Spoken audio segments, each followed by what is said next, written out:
Yelder, a former Jedi who left the Order, is guided by the spirit of Jolee Bindo, a former Jedi from the Old Republic, to train Anakin Skywalker, a being born directly from the Force. Under his tutelage on Kashyyyk, Anakin develops extraordinary abilities, mastering both the light and dark sides of the Force. The story culminates on Geonosis, where after the death of his master at the hands of Count Dooku, Anakin demonstrates his immense power by defeating the Sith Lord, confirming his position as the true Chosen One. Anakin Skywalker is summoned to a special audience at the Jedi Council after impressing the Order with his courage and abilities. Despite being promoted to Jedi Knight, he decides to maintain his independence, choosing to help the Republic outside the Order. After the loss of his master Yelder, Anakin seeks emotional and spiritual balance where he was raised, on Kashyyyk. During the Clone Wars, he stands out as a leader and warrior, forming deep bonds with Ahsoka and Padme.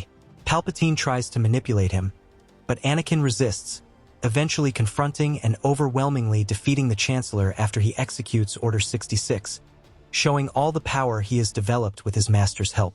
After preventing the rise of an empire, Padme gives birth to Luke and Leia, and Anakin moves with his mother and Ahsoka to Naboo.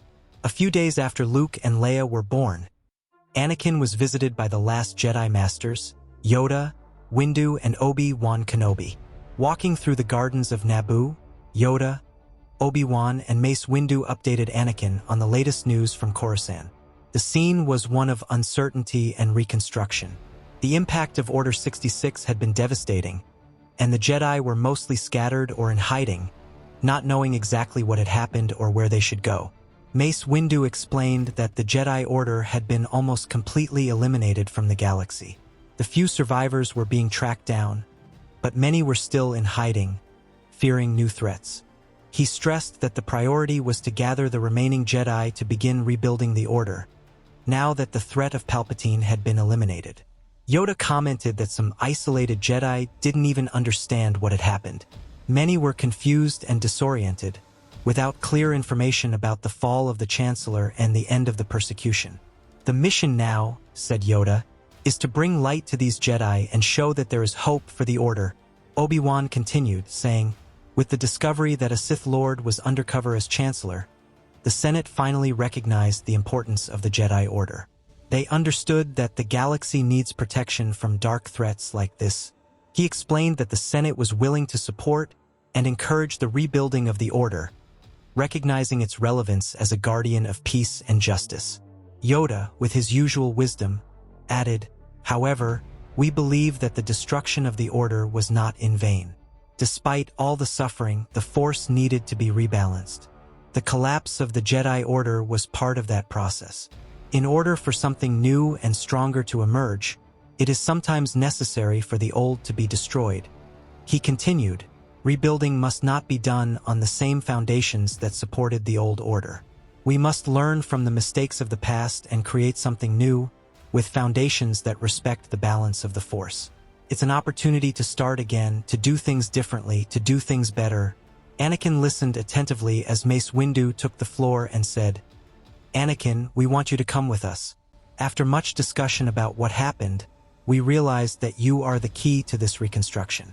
Everything you and your master Yelder have built along your journey is exactly what we need now to guide this new order." Windu concluded, "We want you to be the fourth member of the Jedi Council as Master. We think your perspective and your unique connection to the Force are essential to this new stage. You are the Chosen One, Anakin, and it's time for you to take on that role in the reconstruction." Yoda, in his calm voice, added, "Your place as the One, you must take, young Skywalker." Anakin was pensive, watching Padme from a distance, who was sitting under a tree with Luke and Leia in her arms. He pondered deeply the choice he had to make: stay with his family, devoting himself to raising his children and the home he had built on Naboo, or leave with the Jedi Masters to help rebuild the Order and restructure the galaxy. It was a decision that would change not only his life, but the future of the Force. Anakin, after deep reflection, made his decision. He looked at the three Masters and said, "I'm tired of battles. I recognize my mission, but I need to rest, and my family needs me here for now." When Luke is old enough to start training, I will join you." The firmness and serenity in his voice made it clear that he knew the importance of his choice. The masters looked at each other, exchanging glances of admiration for Anakin's maturity and personality. Yoda, with a slight smile, commented, "Wise choice, young Skywalker. The Force has given you time. When you are ready, we will be waiting." Obi-Wan and Mace Windu nodded, satisfied with the answer. They knew that, even absent, Anakin would remain an essential figure for the future of the Jedi Order.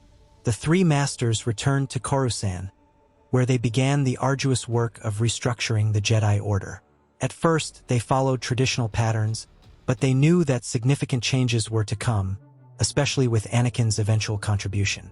They hoped that the new order would be shaped in such a way as to avoid the mistakes of the past. Meanwhile, on Naboo, Anakin finally had the chance to rest. The battles of the Clone Wars, the fall of Palpatine, and the weight of his responsibilities as the Chosen One had sapped his energy. Now, with a sense of accomplishment, he was able to relax both physically and mentally, something he hadn't experienced for a long time. Life on Naboo turned out to be even better than he had imagined. Alongside Padme, he enjoyed precious moments with Luke and Leia, following every stage of their children's growth. The tranquility of the planet and the love of his family gave Anakin the peace he had been searching for. Padme and Anakin now had the serenity they needed to raise their children in a harmonious and safe environment. The home they built on Naboo became a refuge not only for them, but for everyone around them. Shmi Skywalker was always there, offering support and guidance whenever needed, bringing even more stability to Anakin and Padme's lives. Ahsoka also remained by Anakin's side. She continued her training as a Padawan, and the two developed an increasingly strong connection as master and apprentice. Anakin devoted part of his time to training Ahsoka, while balancing his family life with Padme and the children. During his training with Ahsoka, Anakin began to focus on developing a deeper connection with the Force, just as Yelder had done with him. He encouraged her to explore her intuition and refine her spiritual abilities, always seeking a balance between technique and emotion. Ahsoka showed great progress, absorbing each lesson with dedication. Anakin continued to create and perfect new techniques, many of which he passed on to Ahsoka. He saw extraordinary potential in her and was proud to see her develop into an independent and powerful Jedi. Every day, Ahsoka demonstrated a unique understanding of the Force, the fruit of her training with Anakin, the Chosen One. Over time, Ahsoka became a Jedi with unique skills and knowledge, a reflection of the care and depth of the training she received. Her strength and wisdom were testimony to the legacy that Anakin was beginning to build, even as she waited for the moment to rejoin the Jedi Order. As Luke began to take his first steps, Anakin, following the example of his master Yelder, began introducing basic concepts and simple exercises to stimulate Luke's connection with the Force from an early age. He believed that the sooner Luke was exposed to the principles of the Force, the greater his ability to explore and understand it in the future. Young Luke Skywalker, like Leia, inherited an extraordinary amount of midichlorians from Anakin, the result of his lineage as the son of the Chosen One. This intense connection with the Force was already noticeable from his earliest years, demonstrating an exceptional potential that impressed Anakin. From an early age, Luke showed an accelerated learning curve. He quickly assimilated the breathing and concentration techniques that Anakin taught him. These exercises not only helped him develop his connection with the Force, but also strengthened his cognitive and emotional capacity, shaping him for a promising future as a Jedi. As time went by, Anakin began to realize that Luke had characteristics very similar to his own. He saw in his son a reflection of himself, imagining that Luke might have the same abilities and the potential to accomplish feats as great as his own. However, Anakin knew that only time could confirm these suspicions. The years passed, and when Luke reached the age of a youngling, Anakin felt it was time to fulfill his promise to his masters. He decided that, with Luke ready to begin his formal training, it was time to return to the capital and contribute to the rebuilding of the Jedi Order. However, before he left, there was something important he wanted to do. Anakin took Ahsoka to the forest of Naboo. As they walked through the trees, he said, "Before we go, I'd like you to meet someone." As soon as he had finished speaking, the figure of Yelder appeared in the soft light of the forest. Ahsoka, surprised, remained silent, attentively observing the spirit of the master who had influenced Anakin so much.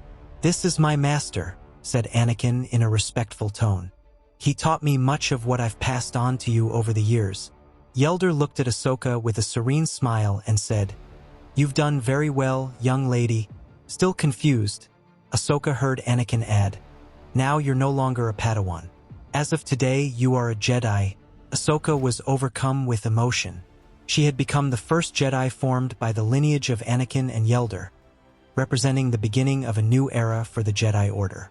With tears in her eyes, Ahsoka hugged Anakin, thanking him for everything he had done for her, and also thanked Yelder for his presence, which had filled her with confidence for her new journey.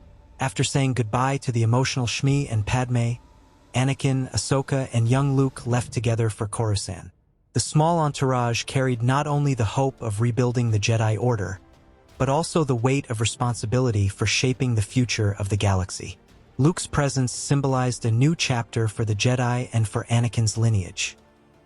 Arriving at the Jedi Temple on Coruscant, Anakin was greeted by the Masters who were already waiting for him.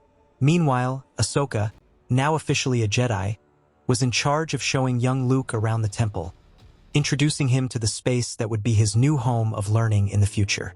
Anakin was then invited to attend his first meeting of the Council, now made up of 4 Masters. Right at the start of the meeting, Mace Windu, direct as ever, asked an incisive question.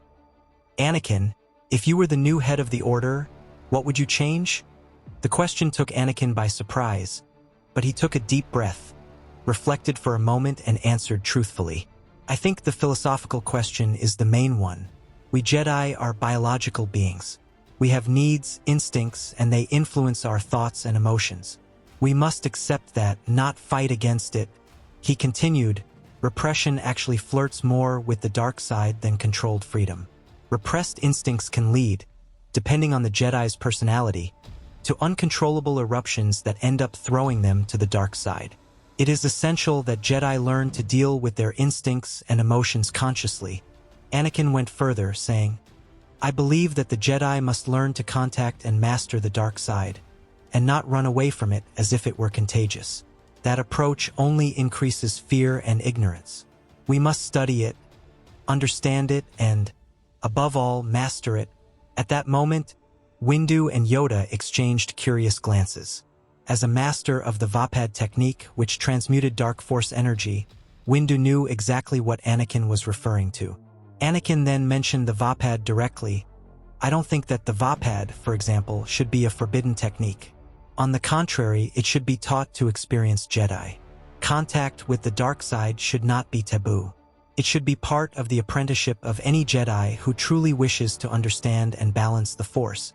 The Masters listened attentively to Anakin's words. After all he had shown in defeating Palpatine and preventing the rise of the Empire, they felt that his words came from a deep connection with the Force.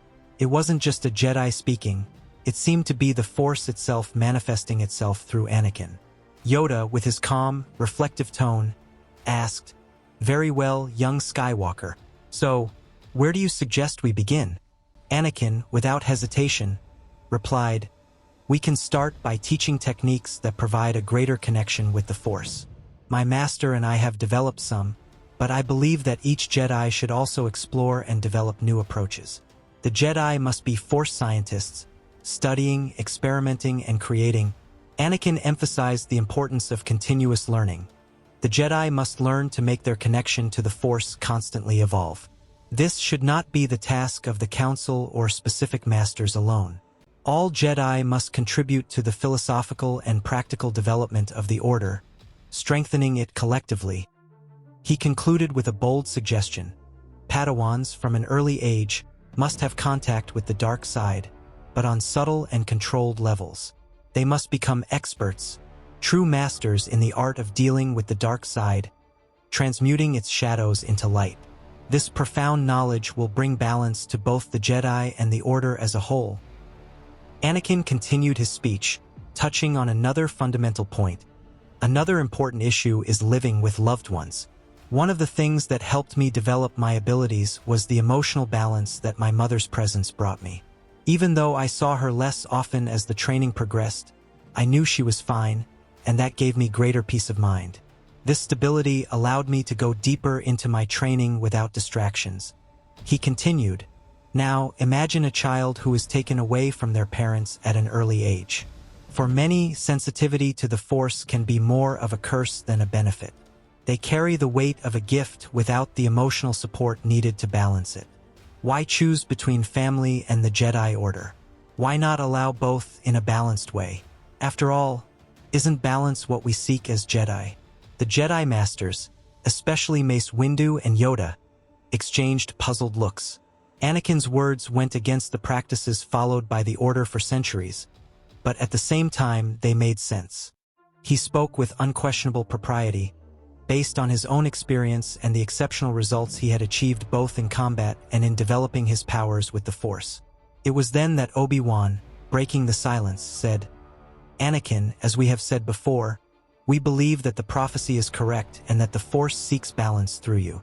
Although we disagree on some points, we trust your vision. Let's do it your way." Yoda, agreeing, added, "Very well, young Skywalker. In your way, the Jedi will be trained."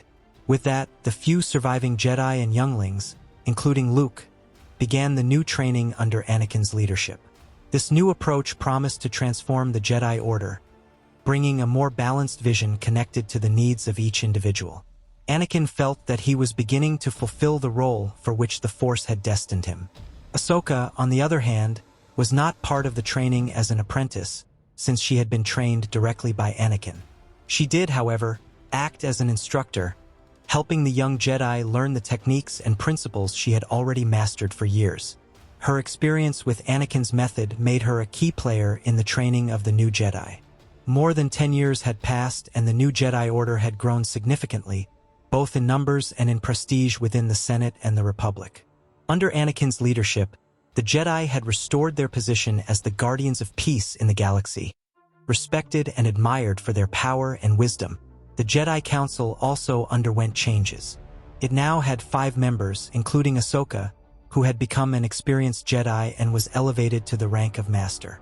Her presence on the Council was a reflection of her dedication and the impact of her training with Anakin. Although the new order still had fewer members than the old one, its quality and effectiveness were unquestionable. The connection with the Force and the combat skills of the Jedi trained under Anakin's leadership were superior to those of the old generation.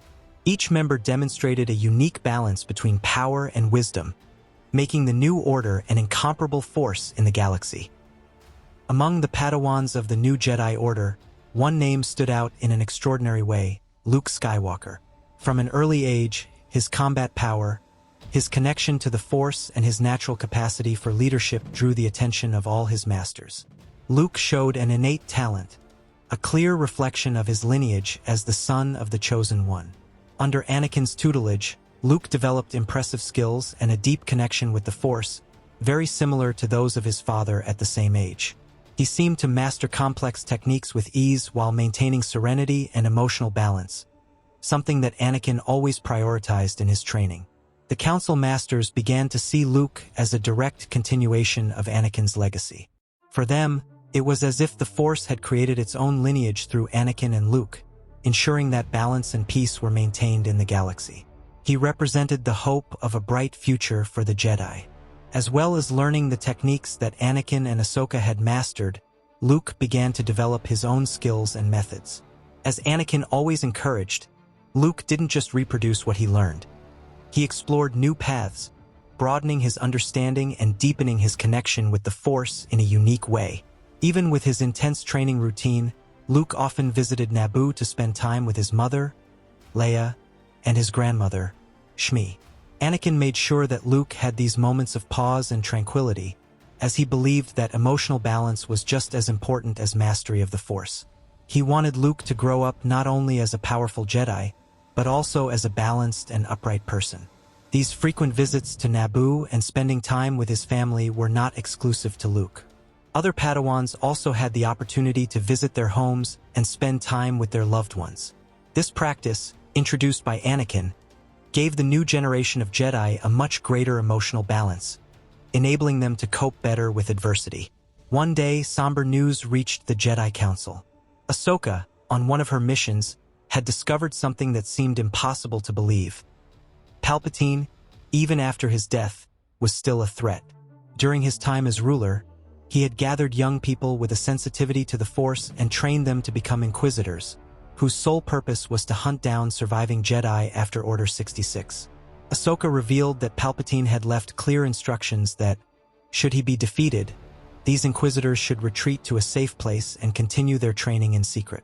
Despite his death, his influence persisted, threatening the survival of the new Jedi Order. According to the information gathered by Ahsoka, these inquisitors continued their training following the teachings left by Palpatine. They were in hiding, but their presence posed a great risk, especially now that the new order was beginning to revive. It was clear that they were preparing for a return. The discovery brought concern to the Jedi Council, but also a determination to act. Anakin, Ahsoka, and the other masters knew they needed to confront this threat before it gained enough strength to strike again. The new Jedi Order was about to face a new challenge. Ahsoka told the Council that, among the rumors she had managed to gather, there was one particularly disturbing one. It was said that the Inquisitors had managed to create an environment where Palpatine's Force Ghost made frequent appearances. These manifestations served to command and train his followers, allowing the Sith Lord to continue to exert direct influence even after his death. It also revealed that Palpatine had instructed a team of scientists before his death. These scientists were rumored to be working to find a way to transfer Palpatine's spirit into a new physical body. The Force Ghost's appearances served as a guide for the progress of this macabre plan, which could mean Palpatine's return to the material world. The Jedi Council was deeply shaken by this information. The threat of Palpatine, which everyone believed had been completely eliminated, seemed to return like a recurring nightmare. The possibility of his physical rebirth caused concern and urgency, as the galaxy was barely beginning to recover from his dark influence. Faced with the gravity of the situation, the Council decided to act immediately. They chose to follow the clues gathered by Ahsoka, and Anakin offered to accompany her in the investigation. They both knew they had to act cautiously, but also quickly, to prevent Palpatine's plans from coming to fruition. After days of searching and investigating, Anakin and Ahsoka finally managed to locate the Inquisitor's possible base. The site was isolated and well hidden, indicating that it had been designed to be difficult to find. The Jedi duo carefully approached to observe and analyze their surroundings. However, on probing the base, they realized that the place was empty. Everything indicated that it had been abandoned recently, with signs that the Inquisitors had left in a hurry. This puzzled them. Why was the base empty? Was it a trap or a sign that they had been discovered? While they were still processing the situation, Anakin and Ahsoka received an urgent message.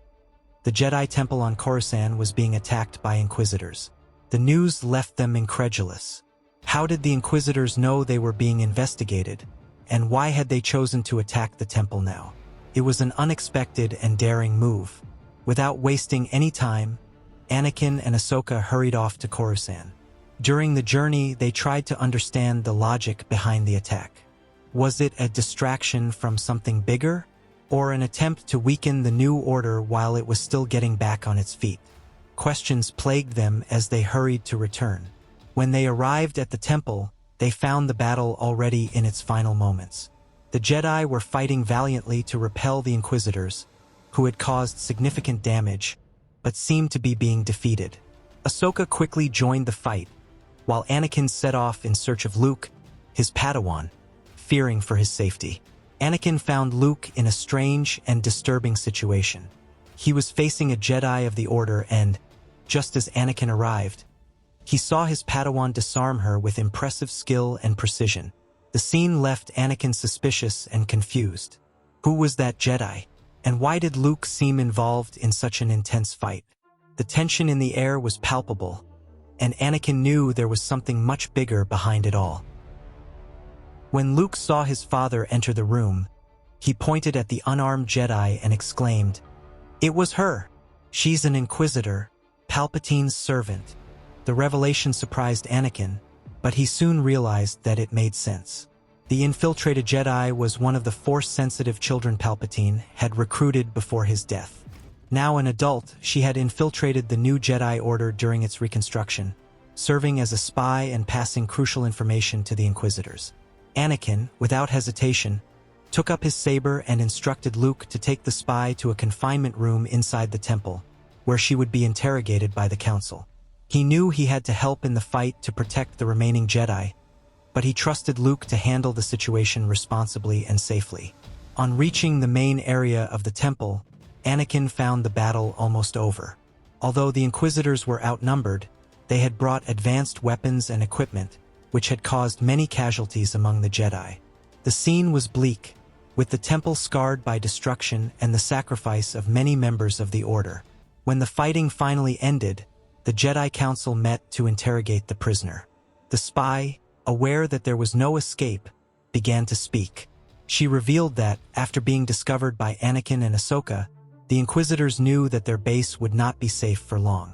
Thus, Palpatine, through his instructions left behind, ordered them to launch a direct attack, using devastating weapons, in the hope of eliminating the remaining Jedi in a surprising way.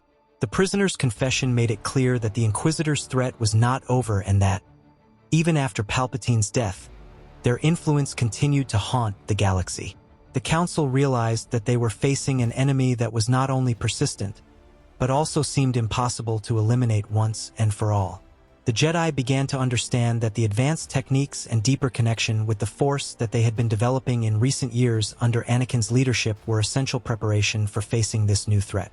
They now knew that they would need to be more united and prepared than ever to deal with such a resilient enemy. The Council also recognized, once again, the importance of Anakin in their fight. He was the chosen one, and his potential seemed to be the key to unlocking the deepest mysteries of the Force and facing any challenge that arose, no matter how complex or dark. The battle at the temple was a reminder that the Jedi needed to continue strengthening, both in numbers and knowledge. The Jedi Order, although rebuilt, was still vulnerable, and the future depended on its ability to adapt and evolve to face threats that seemed endless. Anakin, though exhausted, knew that there was still much to be done. He looked at the surviving Jedi, including Luke and Ahsoka, and saw in them the hope of a new beginning. The struggle for peace in the galaxy was far from over, but Anakin was determined to continue leading, guided by the Force and the responsibility he bore as the Chosen One.